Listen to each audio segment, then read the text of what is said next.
Forget everything you know about peace. The war didn't end with a truce. It ended with a gamble. 3 brothers, 1 crown, and a lottery that carved up your soul. Before the lightning, there was only the cold, and before the king, there was the devourer. To understand Zeus, you must forget the marble statues and the white robes. You must go back to the age of the Titans, a time when the universe was raw, violent, and ruled by a god who lived in terror of his own blood. Cronus, the son of Uranus, the Titan of time. Cronus had reached the summit of existence by castrating his own father. But power won by blood is never stable. A prophecy had been etched into the foundations of Gaia. As you have done to your father, so shall your children do to you. He didn't wait for them to grow. He didn't wait for them to challenge him.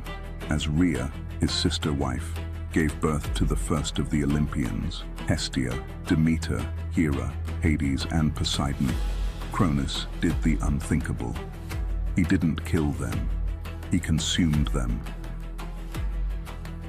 One by one, the future of the world disappeared into the dark of a Titan's gut. Imagine the silence of the halls on Mount Othrys. 5 gods, living, breathing, and aging in the airless dark of their father's stomach. This was the order of the world, a cycle of birth and burial. But when the 6th child, Zeus, began to kick within her, Rhea broke. She fled to the island of Crete, to the deep limestone throat of the cave of Dict. There, in the damp dark, the king was born, not in a palace, but in a hole in the earth. She left him there, guarded by the Curetes, warriors who clashed their spears against their shields every time the infant cried, so the sound would not reach the ears of the Titan in the sky. Rhea returned to Cronus with a bundle in her arms. She offered it to him, a stone wrapped in swaddling clothes. Driven by his paranoia, Cronus didn't even look. He opened his maw and swallowed the rock whole. He thought he had secured his throne forever. He thought the threat was gone. But beneath the mountains of Crete, the threat was breathing. The boy was growing, and the stone was waiting to be vomited back up along with the revolution. Zeus didn't march on Othrys with an army. He didn't have one. He went alone, disguised as a traveler, a nameless servant seeking a place in the halls of the Titans. He had spent years on Crete sharpening his mind and his hatred. Now he was going to use the Titan's own arrogance against him. With the help of Metis, the same wisdom he would later betray, Zeus brewed a concoction, an emetic, a divine poison designed not to kill, but to purge. He became the cupbearer to the king of the world. Imagine the tension in that room. Zeus standing at the elbow of the creature that had eaten his family, pouring a drink that would undo a decade of digestion. Cronus drank deep, and for a moment, time stood still. Then the foundations of Othrys shook. The Titan's immortal gut convulsed. The order of the world was about to be violently reversed. First came the stone, the trick that saved Zeus. Then came the others, Hestia, Demeter, Hera, Hades, and Poseidon. They emerged not as infants, but as fully grown gods, fueled by years of dark, trapped rage. They didn't say a word. They didn't need to. They looked at their father, then at their brother, and the air in the hall turned to ozone. The Titans had the size, but the Olympians, they had the hunger. But Cronus was not alone. Behind him stood the Titans, the old guard, the giants who had held the world in a fist of iron for eons. The heist was over. The war of the heavens, the Titanomachy, had begun. 10 years of fire, 10 years of mountains being used as pebbles. And Zeus knew he needed more than just his siblings to win. He needed the monsters. 10 years. For a decade, the universe was a slaughterhouse. The Titans had the weight of the old world, but the Olympians had the fire of the new. Yet for all their divine rage, the war was a stalemate. Zeus realized that to break a mountain, you don't use a hammer, you use a monster. Zeus descended where even gods fear to tread, Tartarus, the basement of the universe. There, he found the ones his father was too cowardly to face. The Cyclopes, master smiths of the primordial world, and the Hecatoncheires, the hundred-handed ones. Creatures of such chaos that even the earth groaned under their weight.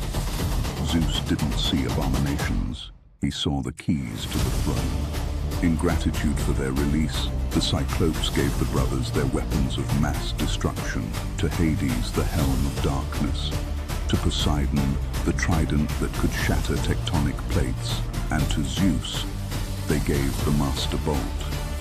This wasn't a toy, it was a localized star, a weapon that could vaporize a Titan's soul. The balance of power didn't just shift, it evaporated. The final battle wasn't a fight, it was an execution. The Hecatoncheires stood at the edge of the world and began to rain mountains down upon Othrys, 300 rocks at a time, a relentless storm of stone. Beneath that barrage, Zeus stepped forward. He unleashed the bolt. The sky turned white, the sea boiled, the very fabric of the matrix tore. The Titans broke.